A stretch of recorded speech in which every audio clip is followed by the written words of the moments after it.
তোমায় ছাড়া ঘুম আসে না আমার। বিষয়টা হচ্ছে কি, আজকে সারা রাত ঘুমাতে পারিনি, কারণ প্রচুর পরিমাণে বৃষ্টি ছাড়া ঝড় হয়েছে, প্রচুর পরিমাণে বাতাস, যে বাতাসের জন্য একদমই ঘুমাতে পারিনি। আমাদের বিল্ডিং দুলতেছিল, এরকম একটা অবস্থা।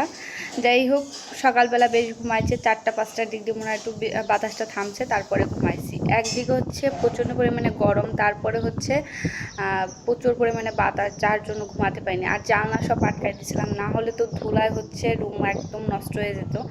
যাই হোক, সকাল থেকে ঘুম থেকে উঠে অনেক কাজ করছি, সেটা এরকে ডিটেলসে বলবো। এই ভিডিওটা সম্পূর্ণ হচ্ছে আমার মায়ের জন্য। আমার মা সর্বদা বলে একটা কথা, তুই কোনো কাজ পারিস না, তুই কী করে খাবি। আসলে ছোটোবেলা থেকে আমি অমনটা কোনো কাজও করি নাই বা করিও না। দিদি বাড়ি গেলে বা বোনের বাড়ি গেলে কখনো অতটা কাজ করতে হয় না, কারণ তারা নিজেরাই কাজ করে নেয় বা আমাকেও খাইয়ে দেয়, এরকম একটা অবস্থা। তো আজকে সকাল থেকে ঘুম থেকে উঠে আমি প্রথম হচ্ছে ওই জানলা ঠিক করছি, তারপর বিছানা উঠাইছি, তারপরে হচ্ছে টেবিল গুছাইছি, রুম ঝাড় দিছি, তারপর হচ্ছে রান্নাঘর পরিষ্কার করছি। তারপর সব থেকে মহৎ কাজ যেটা করছি, কালকে থেকে আমাদের জল ছিল না, মানে পরশুদিন জল শেষ হয়ে গেছে। আমি সেই বটতলা গিয়ে পায়ে হেঁটে 2 বোতল করে জল নিয়ে আসার পরে হচ্ছে আবার মাঝে আবার সিদ্ধ ভাত রান্না করছি, এখন আবার আলু ভর্তা করবো, তারপরে খাবো। আর এই দেখেন জল, এই জল হচ্ছে সে বটতলা থেকে এনে 7তলার উপরে উঠাইছি, মানে আমি উঠাইনি। যাই হোক, ওইখান থেকে জল ভরে দিয়ে তারপর রিক্সায় উঠিয়ে তারপর রিক্সাওয়ালাকে দিয়ে উপরে আনছি।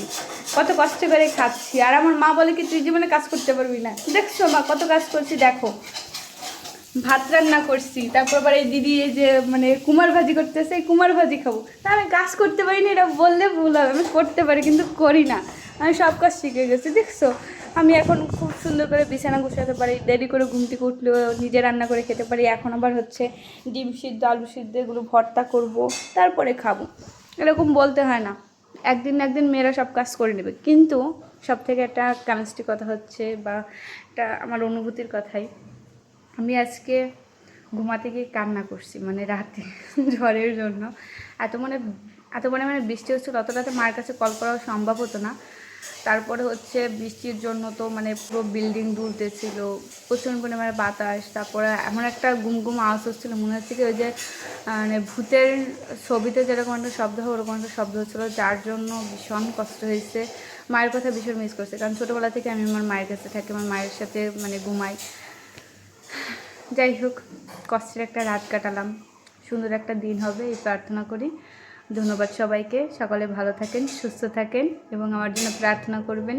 আমি যে অ্যাচিভমেন্টের জন্য এখানে আছি, পড়াশোনার জন্য, সেই পড়াশোনাটা যেন খুব সুন্দরভাবে কমপ্লিট করতে পারি এবং পড়াশোনা করে নিজের পায়ে দাঁড়াতে পারি।